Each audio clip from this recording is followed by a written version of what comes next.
કંસ વિચાર કરે છે કે જે જાય એ પાછું કેમ નથી આવતું.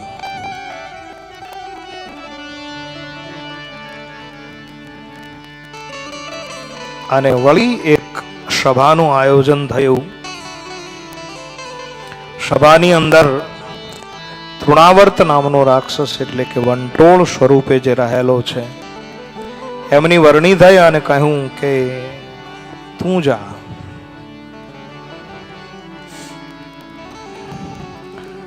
અને તૃણાવર્ત છે એ વંટોળના સ્વરૂપે મથુરાથી નીકળ્યો છે. આખા વિસ્તારને ધમરોળતો જાય છે. નંદાલયના ફળિયાની અંદર ભગવાન શ્રી કૃષ્ણચંદ્ર પરમાત્મા સૂતા છે. તૃણાવર્તને એવું થયું કે કૃષ્ણ સૂતા છે અને સૂતેલા કૃષ્ણને લઈ અને સીધો જ કંસ પાસે લઈ જાઓ તો મને મોટું ઇનામ મળે.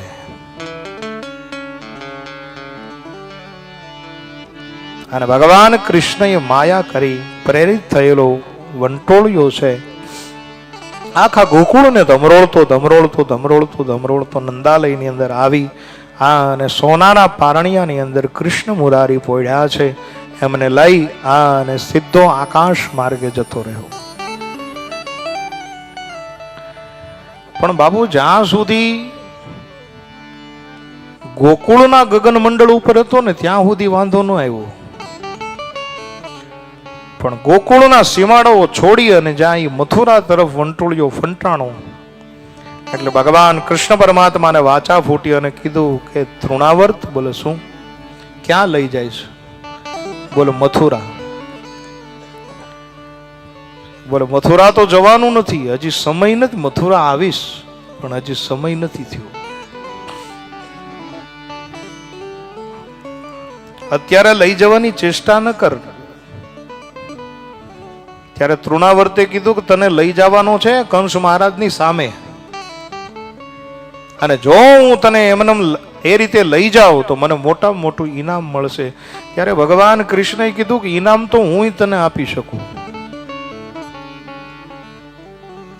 પણ તૃણાવર્ત મારું કહેવું સાંભળ, મારે અમુક નિયમો છે.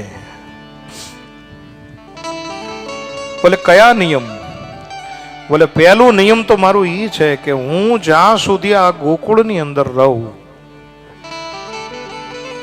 11 વર્ષ અને 52 દિવસ સુધી ભગવાન રહ્યા છે, તો પહેલું મારું નિયમ એ છે કે હું અહીંયા જ્યાં સુધી ગોકુળની અંદર રહું ત્યાં સુધી મારે વાળ ન કપાવવા.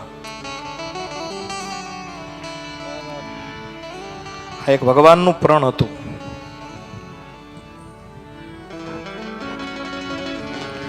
ભગવાનનું બીજું પ્રણ છે, તૃણાવર્તને કહે છે કે તૃણાવર્ત, જ્યાં સુધી હું આ ગોકુળની અંદર રહું ત્યાં સુધી સીવેલા વસ્ત્રો નહીં પહેરું. આ બીજો નિયમ. ભગવાનનો ત્રીજો નિયમ છે કે જ્યાં સુધી હું ગોકુળની અંદર રહીશ ત્યાં સુધી પગની અંદર પગરખા નહીં પહેરવું. આ ત્રીજો નિયમ છે. હા, ભગવાન જ્યાં સુધી ગોકુળમાં રહ્યા ત્યાં સુધી પદત્રાણ નથી ધારણ કર્યા.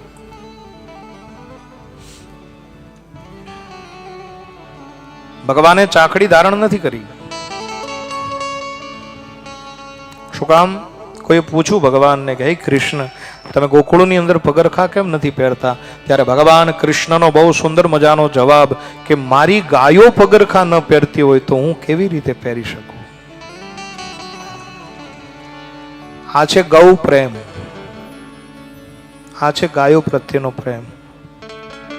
અને મને તો બાપ બહુ ગમે કે આ આશ્રમની અંદર ઘણી બધી ગાયોની સેવા થઈ રહી છે.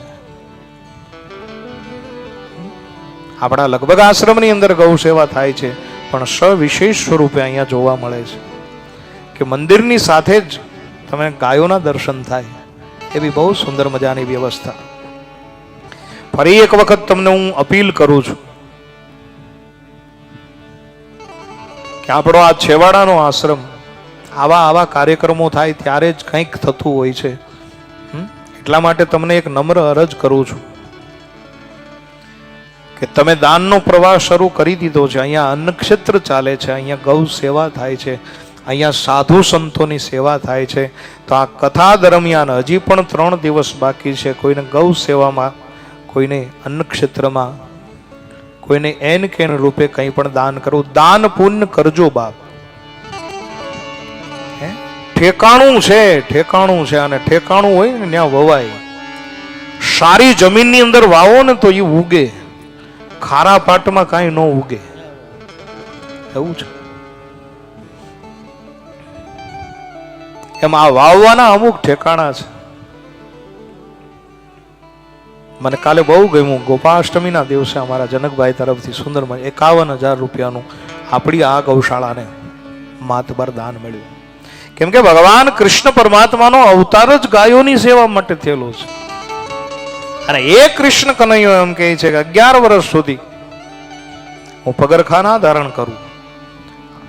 હે તૃણાવર્ત સાંભળ, મારો એક નિયમ છે કે જ્યાં સુધી ગોકુળમાં રહીશ ત્યાં સુધી હાથમાં હથિયાર ધારણ નહીં કરું. તમે જો જેટલા રાક્ષસોને માર્યા છે યુક્તિ પ્રયુક્તિથી માર્યા છે, હથિયાર નહીં. હથિયાર તો મથુરામાં ગયા પછી, મોરલી છોડ્યા પછી. અને કૃષ્ણ તત્વ બહુ અઘરું તત્વ છે.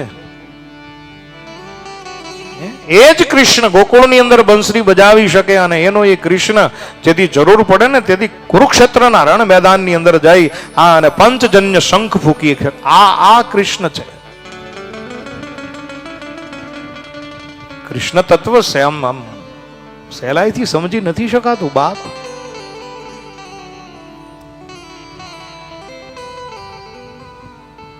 એ જ કૃષ્ણ ગોકુળની ગલીઓની અંદર માખણની ચોરી પણ કરી શકે.